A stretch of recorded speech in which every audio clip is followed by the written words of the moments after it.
Hello guys, അപ്പോൾ നമ്മുടെ പുതിയൊരു വീഡിയോയിലേക്ക് ഏവർക്കും സ്വാഗതം. ഇന്ന് നമ്മൾ ഇൻഫോർമേറ്റീവായിട്ടുള്ള വീഡിയോ ആയിട്ട് തന്നെയാണ് വന്നിട്ടുള്ളത്. ആദ്യമായിട്ടാണ് നമ്മുടെ ചാനൽ കാണുന്ന ആളാണെങ്കിൽ ചാനൽ സബ്സ്ക്രൈബ് ചെയ്യാനും ലൈക്ക് ചെയ്യാനും ഷെയർ ചെയ്യാനും മറക്കില്ല. അതോടൊപ്പം തന്നെ ഈ വീഡിയോയിൽ കണ്ടിട്ട് എന്തെങ്കിലും തെറ്റുകൾ എന്തെങ്കിലുമൊക്കെ ഉണ്ടെങ്കിൽ നിങ്ങൾക്ക് ധൈര്യമായിട്ടും കമൻറ്റായിട്ട് അറിയിക്കാം. അത് പുതിയ ഓഡിയൻസിന് ഉപകാരപ്പെടും. സോ ഗൈസ്, ആദ്യമായിട്ടാണ് കാണുന്ന ആളാണെങ്കിൽ ചാനലൊന്ന് സബ്സ്ക്രൈബും കൂടെ ചെയ്തേക്കുക കേട്ടോ. അപ്പോൾ നമുക്ക് നേരെ ഇന്നത്തെ ഒരു ചെറിയൊരു വീഡിയോയിലോട്ട് കിടക്കാം. ലോക ജനസംഖ്യയുടെ പകുതിയോളവും ആശ്രയിക്കുന്ന ഭക്ഷ്യധാന്യമേത്? ആൻസർ അരി. അരി ഉൽപ്പാദനത്തിൽ മുന്നിൽ നിൽക്കുന്ന ആദ്യ 2 രാജ്യങ്ങൾ ഏതൊക്കെയാണ്? Answer China and India. നെല്ലിൻ്റെ ശാസ്ത്രീയ നാമമേത്? ആൻസർ ഒറീസ സെറ്റേവ. ലോകത്തെ അരി ഉൽപ്പാദനത്തിൻ്റെ എത്ര ശതമാനമാണ് ഇന്ത്യയിൽ? ആൻസർ 20%. ഏറ്റവും കൂടുതൽ അരി കയറ്റുമതി ചെയ്യുന്ന രാജ്യമേത്? Answer Thailand. നെൽകൃഷിക്ക് ഏറ്റവും യോജിച്ച മണ്ണിനമേത്? ആൻസർ എക്കൽ മണ്ണ്. എത്ര മഴ ലഭിക്കുന്ന പ്രദേശങ്ങളിലാണ് നെൽകൃഷിക്ക് ഏറ്റവും യോജിച്ചത്? ആൻസർ 150 മുതൽ 300 സെൻറ്റിമീറ്റർ. സമുദ്രനിരപ്പിൽ നിന്ന് താഴെ നെൽകൃഷിയുള്ള ലോകത്തിലെ ഏക പ്രദേശം ഏത്? ആൻസർ കുട്ടനാട്. ഇന്ത്യയിലെ ഏത് വിളയെടുപ്പ് കാലത്തെ പ്രധാന വിളയാണ് നെല്ല്? ആൻസർ ഖാരിഫ്.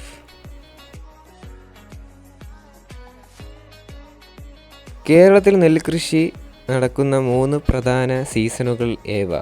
ആൻസർ വിരിപ്പ്, മുടക്കൻ, പുഞ്ച. കേരളത്തിൽ ഏറ്റവും കൂടുതൽ നെൽകൃഷിയും ഉൽപ്പാദനവും നടക്കുന്നത് ഏത് സീസണിലാണ്? ആൻസർ മുണ്ടക്കൻ. ഒന്നാം വിള എന്നറിയപ്പെടുന്ന വിരിപ്പ് കൃഷിയിൽ വിത്തെറിയുന്നത് എപ്പോൾ? ആൻസർ മെയിൽ അല്ലെങ്കിൽ ജൂണിൽ. രണ്ടാം വിള എന്നറിയപ്പെടുന്ന മുണ്ടക്കനിൽ വിത്തെറിയുന്നത് എപ്പോൾ? ആൻസർ സെപ്റ്റംബറിൽ അല്ലെങ്കിൽ ഒക്ടോബർ. മൂന്നാം വിള, ഗ്രീഷ്മകാല വിള എന്നീ പേരുകളിലുള്ള പുഞ്ചകൃഷി നടക്കുന്നത് എപ്പോൾ? ആൻസർ ഡിസംബർ അല്ലെങ്കിൽ ജനുവരി. വിളവിസ്തൃതിയുടെ അടിസ്ഥാനത്തിൽ കേരളത്തിൽ എത്രാമത്തെ സ്ഥാനമാണ് നെല്ലിന്? ആൻസർ 3ാമത്തെ സ്ഥാനം. കേരള കാർഷിക സർവകലാശാല 2007 പുറത്തിറക്കിയ ചാഞ്ഞു വീഴാൻ സാധ്യതയില്ലാത്ത ചുവന്ന മണിയുള്ള നെല്ലിനമേത്? ആൻസർ മനുപ്രിയ. അന്താരാഷ്ട്ര നെല്ല് വർഷമായി ഐക്യരാഷ്ട്ര സംഘടന ആചരിച്ചതെന്ത്? ആൻസർ 2004. 1946 ഏപ്രിലിൽ നിലവിൽ വന്ന സെൻട്രൽ റൈസ് റിസർച്ച് ഇൻസ്റ്റിറ്റ്യൂട്ട് സ്ഥിതി ചെയ്യുന്നതെവിടെ? ആൻസർ ഒറീസയിലെ കട്ടക്ക്. അന്താരാഷ്ട്ര നെല്ല് ഗവേഷണ കേന്ദ്രത്തിൽ വികസിപ്പിച്ചെടുത്ത അത്ഭുത നെല്ല് മിറാക്കിൾ റൈസ് എന്നറിയപ്പെടുന്നതെന്ത്? Answer IR8. ജനിത സാങ്കേതിക വിദ്യയിലൂടെ സ്വിസ് ഫെഡറൽ ഇൻസ്റ്റിറ്റ്യൂട്ടിൽ വികസിപ്പിച്ചെടുത്ത വിറ്റാമിൻ എ എന്ന സമ്പുഷ്ടമായ നെല്ലിനമേത്? Answer golden rice. അരിയുടെ തവിടിൽ അടങ്ങിയിരിക്കുന്ന വിറ്റാമിൻ ഏത്?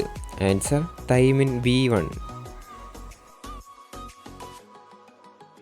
ബെറിബെറി രോഗം ഏത് വിറ്റാമിൻ്റെ കുറവ് മൂലമാണ്? Answer thymine.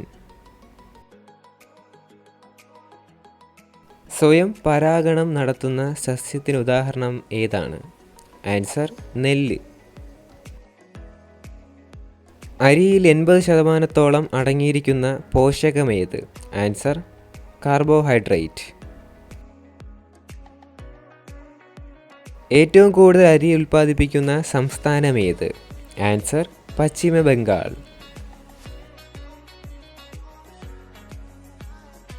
ഇന്ത്യയിലെ പ്രധാന സുഗന്ധ നെല്ലിനമേത്? ആൻസർ ബസുമതി. ഇന്ത്യയുടെ നെല്ലറ അല്ലെങ്കിൽ അന്നപൂർണ എന്നീ അപരനാമങ്ങളുള്ള സംസ്ഥാനമേത്? ആൻസർ ആന്ധ്രാപ്രദേശ്. ഉപ്പുവെള്ളം കയറുന്ന പ്രദേശങ്ങളിലും കൃഷി ചെയ്യാൻ കഴിയുന്ന കേരള കാർഷിക സർവകലാശാല വികസിപ്പിച്ചെടുത്ത നെല്ല് വിത്ത് ഏതാണ്? ആൻസർ കരാർ. ഗൈസ്, അപ്പോൾ നമ്മുടെ ഇന്നത്തെ ഒരു ചെറിയൊരു ഇൻഫോർമേറ്റീവ് വീഡിയോ ഇത്ര മാത്രമേ ഉള്ളൂ. വീഡിയോ ഇഷ്ടപ്പെട്ടാൽ ലൈക്ക് ചെയ്യുക, ഷെയർ ചെയ്യുക, സബ്സ്ക്രൈബ് ചെയ്യുക. അതോടൊപ്പം തന്നെ നിങ്ങൾക്ക് ഇതേപോലുള്ള വീഡിയോയ്ക്ക് വേണമെന്നുണ്ടെങ്കിൽ നമ്മുടെ ചാനലിൽ കയറിയാൽ മതി. പേജിൽ കയറി ഇതുപോലുള്ള കുറേ വീഡിയോ കാണാനായിട്ട് സാധിക്കും. അതോടൊപ്പം തന്നെ ഇനി പുതിയ വീഡിയോസ് ഉടനെ തന്നെ നമ്മൾ അപ്ലോഡ് ചെയ്യുന്നുണ്ട്. അതിന് വേണ്ടിയിട്ട് നിങ്ങൾ നമ്മുടെ ചാനൽ സബ്സ്ക്രൈബ് ചെയ്തിട്ട് നിങ്ങളുടെ ലൈക്ക് ചെയ്ത് വെച്ചിരുന്നാൽ മതി. അതോടൊപ്പം തന്നെ പുതിയ വീഡിയോസൊക്കെ നിങ്ങൾക്ക് ലഭിക്കുന്നതായിരിക്കും. ഇനി അടുത്തൊരു കിടിലൻ വീഡിയോ വരുന്നവരെ ഗുഡ് ബൈ.